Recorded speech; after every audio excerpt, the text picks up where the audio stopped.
کوئی تو احساس کر لیں کہ وہ کہتے ہیں نا کہ وفا کے خوگر وفا کریں گے یہ طے ہوا تھا، وطن کی خاطر جئیں گے مریں گے یہ طے ہوا تھا، بوقت ہجرت جو قدم اٹھیں گے سوئے منزل تو بیچ راستے میں نہ دم لیں گے یہ طے ہوا تھا. اور میرے بھائی یہاں پر نہیں بیٹھے ہوئے ورنہ بولتی کہ تمام دیرینہ نسبتوں سے گریز کر کے نئے وطن کو وطن کہیں گے یہ طے ہوا تھا. چورن نہیں بیچنا تھا مہاجر کا. اور کسی بھی الجھنوں میں رہبروں کی رضا سے پہلے، کسی بھی الجھن میں رہبروں کی رضا سے پہلے عوام سے اذن عام لیں گے یہ طے ہوا تھا. جس وقت وہاں سے ہجرت کی تھی نا، اپنا گھر بار سب کچھ چھوڑ کر آئے تھے. ہم لوگ بھی اسی میں شامل ہیں. آپ کو مجھے نہیں پتا کہ یہاں پر کتنے لوگوں کو اس دکھ کا احساس ہے یا نہیں ہے. ظاہر ہے جو ہے ان کو وہ احساس ہوگا کہ نانا ابو نے دال نہیں کھائی تھی، کیونکہ اس گھر میں اس آنگن میں سوندھی سی دال پک رہی تھی. اور جس وقت وہ اپنا گھر بار چھوڑ کر وہاں سے نکلے تھے کہ چلو اس نئے ملک میں جائیں گے جہاں پر ہمیں سب کچھ ملے گا، لیکن یہاں آ کے پتا چلا کہ یہ تو ملک سٹارٹ ہی نقلی کلیم اور نقلی ذاتوں سے شروع ہوا تھا. کوئی صدیقی بن گیا، کوئی سید بن گیا، کوئی کیا بن گیا. تو اس صحیح ڈائریکشن میں اس ملک کو لے جائیں. ملک ہمارا ہے. اور بارہ وہی بات ہے کہ مجھے یہاں پر بار بار کچھ تجدید محبت کرنے کی ضرورت نہیں ہے کہ میں بار بار ذکر کروں کہ میں اپنی ملک کے اداروں سے، اپنے ملک کے شہری، اپنی افواج پاکستان سے، اسپیکر صاحب ابھی کوئی خدا نہ خواستہ کوئی ایسی بات ہونا تو میرے میں اتنے گٹس ہیں کہ میں ان کے اوپر چلنے والی گولی میں اپنی چھاتی پر کھا سکتی ہوں. میں اپنی کسی بھی اس کو وہ نہیں وہ کر سکتی. لیکن بار بار تجدید وفا اس کی ضرورت کیوں پڑتی ہے؟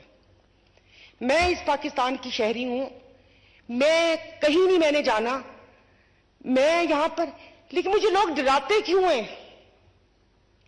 میں بہت مشکل سے اپنے آنسو روک کے میں بیٹھی ہوئی ہوں. پچھلے 25 دن سے جس بندے کو دیکھو وہ ڈرا رہا ہے. میں اس ملک میں نہیں رہتی. کیا مجھے اپنے ملک سے پیار نہیں ہے؟ ایک ٹویٹ کر دوں اس کے اوپر کہتے ہیں کہ یہ کیا کر دیا تم نے، تمہیں اپنا خیال نہیں ہے. کون کرے گا مجھے کچھ؟ اگر میں اپنا حق مانگنے کے لیے یہاں پر میں بولتی ہوں، مجھے کہتے ہیں تم بولتی ہو، یہ لگتا ہے کہ تم پی ٹی آئی کے لیے بول رہی ہو. میں بھائی میری اپنی پارٹی ہے. اگر میں اپنے کہے کی ذمہ دار ہوں جو تم لوگوں نے سمجھا ہے، میں اس کی ذمہ دار نہیں ہوں. یہ کوئی بات ہے؟ یہاں پر کوئی بھی وہ کر دیا. آپ یقین نہیں کریں، میں سچ میں آپ کو بتا رہی ہوں کہ مجھے نہیں پتا کہ اب کیا ہوگا. کہ جس وقت یہ حالات چل رہے تھے اور میں اپنی ایک دوست سے مل کر آ گئی تھی، کیونکہ یہ سب چیزوں سے بالاتر دوستی کا رشتہ ہوتا ہے. جس طریقے سے مجھے ڈرایا میرے ہی ساتھیوں نے، پوری رات میں ڈرتی رہی کہ خدا جانے کون لات مار کے دروازہ کھول کر اندر آئے گا. میں گھر میں ہوتی ہوں، میں وہاں پر میں پریشان ہو رہی ہوتی ہوں کہ میرے بچے میری آنکھوں کے سامنے رہے. یہ کہاں لے کر آ گئے اس ملک کو کہ میں یہاں پر بیٹھ کر ہم لوگ کیا کریں؟ میں اپنی کا کلائی کاٹوں کہ خون سے لکھ کے دوں کہ میں محب وطن ہوں. میں اپنے کسی بھی فوجی یا کسی بھی سپاہی کے اوپر میں اپنی جان نثار کر سکتی ہوں. لیکن بولنے کا حق یہاں پر بیٹھے ہوئے ہر چیز ان سے کیوں جوڑ دیتے ہیں کہ اگر کوئی حق کی بات کرو تو وہاں پر وہ کر دیں. میرا تعلق بارڈر کے علاقے سے، وہاں پر ایف ایف سی ہے کھاد کی. سر یہ تو ایک بیسک ضرورت ہے نا کہ اگر کوئی فیکٹری لگی ہے تو آپ نے وہاں پر کوئی فلٹر پلانٹ لگانا ہے کہ پانی اندر نہ جائے، وہ پانی زہریلا نہ ہو. میرے گھر کے 6 لوگ کینسر سے انتقال ہوئے، 7واں ابھی پشاور میں ایڑیاں رگڑ رہے ہیں. مجھے نہیں پتا کیا ہوگا. لیکن جس وقت میں یہاں پر آئی تھی میں نے کہا اچھا میں یہ ایشو اٹھاؤں گی. کسی نے کہا چپ، اس کے بارے میں نہیں بولنا. تو اس کے بارے میں کیوں نہ بولوں؟ یہ تو ایک میں کیا کہہ رہی ہوں؟ میں تو یہ کہہ رہی ہوں کہ بھائی وہاں پر کوئی ہسپتال ہونا چاہیے، وہاں پر کوئی فلٹر پلانٹ ہونا چاہیے تھا کہ لوگ مرے نہ، کہ 99.9% جگر کی بیماریاں ہیپاٹائٹس وہاں پر نہ ہو جو کہ بڑھ کے آگے جگر کا کینسر بنتا ہے. میں کیوں نہیں بول سکتی؟ آپ مجھے بتائیں. پاکستان کی شہری ہوں نا، آئین مجھے حق دیتا ہے بات کرنے کا. میں کسی پہ کیچڑ تو نہیں اچھال رہی، میں کسی پہ انگلی تو نہیں اٹھا رہی. میں کیوں نہیں بول سکتی؟ اب یقین نہیں کریں، ابھی وہاں پر بیٹھی مطلب مجھے سمجھ نہیں آ رہا تھا، بار بار پانی پی رہی تھی کہ میرا کوئی بلڈ پریشر یا وہ قابو میں رہے کہ یہاں پر آ کے بیٹھ کے میں یہاں کھڑی ہو کے میں چیخنا نہ شروع کر دوں. میرا ملک ہے، مجھے اپنے ملک سے پیار ہے، مجھے اپنے ملک کے ہر باشندے، ہر عوام جو ایک بیچارہ جو بچوں کے لیے مزدوری کر رہے ہیں نا، یا آٹے کی بوری کندھے پہ اٹھا کے یہ جو جوڑیا بازار میں چلے جائیں، جو بوڑھے بوڑھے وزن اٹھاتے ہیں، مجھے اس سے بھی پیار ہے. لیکن آپ مجھے بتائیں مجھے کیا کرنا پڑے گا؟ مجھے بتائیں میں کیا کروں کہ مجھے یہاں پر یہ مجھے ڈرائے نا. 25 دن سے ڈرایا ہوا ان لوگوں نے، ہر کسی کو ڈرایا ہوا ہے. فون پہ بات کرتی، کسی سے رکھو فون پہ بات نہیں کرو. ارے فون پہ بات نہ کروں تو کیا کروں میں؟ کیا کسی سے بات نہیں کر سکتی؟ تو میں یہاں پر کہنا چاہتی ہوں کہ بھائی محب وطن ہے. میری پارٹی کو تو ان سب لوگوں نے بولا ہوا کہ تم لوگ تو ان کی گود میں بیٹھے ہوئے ہو، تم لوگ تو پرو فیڈریشن ہو. ہم نے تو کچھ نہیں بولا، تو کم از کم خدا کے واسطے نہ ڈرائیں مجھے. میں اکیلی، میرے بچے ہیں، مت ڈرائیں مجھے. اگر میں بیٹھ کر ایسی کوئی ٹویٹ کر دیتی ہوں یا کوئی بات میں کر دیتی ہوں تو اس کا مطلب اصلاح ہوتا ہے. یہ نہیں میں نے بولا کہ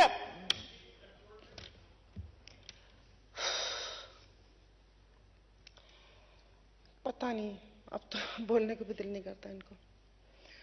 تو اسپیکر صاحب، جہاں ملک کی حالت ہے، چلیں ٹھیک ہے، روٹی، بجلی، گیس، سب کی پریشانی سہ لیں گے، کوئی بات نہیں. نہیں اے سی چلائے گا نا کوئی. 2 کمروں میں چلتے تھا، 1 کمروں میں سب بچے، سب لوگ سوئیں گے. ایک وقت کی 1 روٹی کھا لیں گے. باہر سے جو کبھی کچھ کر لیتے تھے نہیں کریں گے. وہ کوئی گھومنا پھرنا ہوگا تو ایک گاڑی میں اوپر نیچے ہو کے بیٹھ جائیں گے. لیکن ڈرائیں مت پلیز، یہ خوف کی فضا قائم نہ کریں.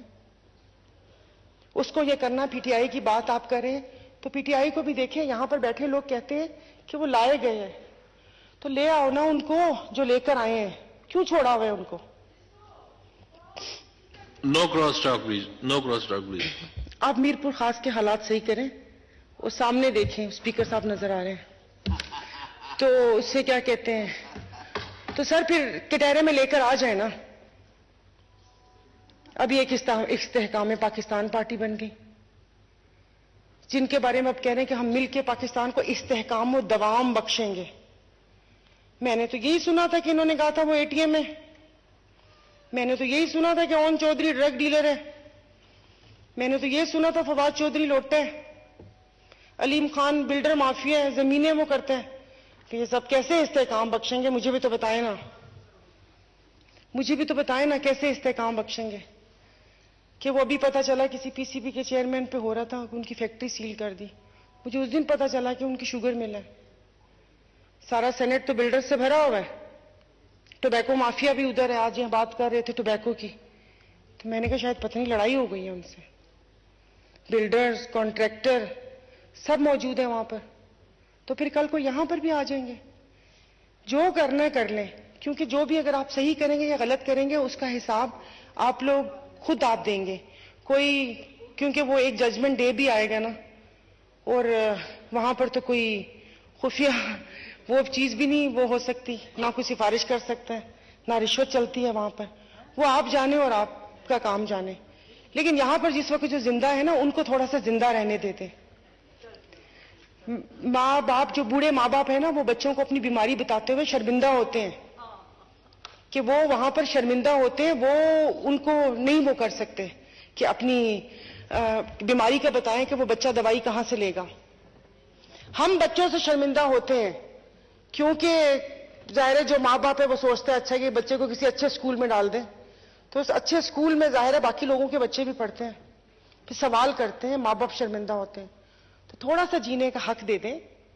کچھ بھی نہیں مانگتے، صرف 3 وقت کی روٹی اور یہ جو بیسک ضروریات ہیں وہ ہیں. ہم نے تو نہیں کہا کہ حکومتی خرچوں پر آپ مجھے بھیجیں کہ اور غریب کے 100 خاندانوں کے پیسوں جتنا یہاں پر دورے کریں. ہم نے تو نہیں کہا. میں نے تو نہیں. وہ یہ کہتے ہیں کہ ہمیں آنے جانے کے لیے ٹکٹس دے دیں، نہ وہ پرکس مانگتے ہیں. اس سینٹ میں مجھے ابھی پتا چلا کہ یہ سینٹ میں تنخواہوں کے اضافے کی بات ہوئی ہے. ان میں سے کسی بیٹھے ہوئے کو ضرورت ہے کہ جو 10 سے پتہ نہیں 30 روپے کلومیٹر کر دیا اور یہ کر دیا؟ کسی کو ضرورت ہے؟ ایک ہم بات تو کرتے ہیں یہاں پر، ہم پرانی مثالیں بھی دیتے ہیں. ہم ریاست مدینہ کی بھی بات یہاں پر کرتے رہے ہیں، حالانکہ یہ دور جو چل رہا ہے یسرب کا دور چل رہا ہے، تو اس کی بھی بات کرتے ہیں. تو وہاں پر جو ایک حکمران کی تنخواہ اور ایک غریب مزدور کی برابر ہونی چاہیے. یہاں پر ہم لوگ بڑی باتیں سنی ہیں ہمارے، مطلب یہاں پر قال رسول اللہ صلی اللہ علیہ وسلم کہ وہ انہوں نے یہ فرمایا, انہوں نے یہ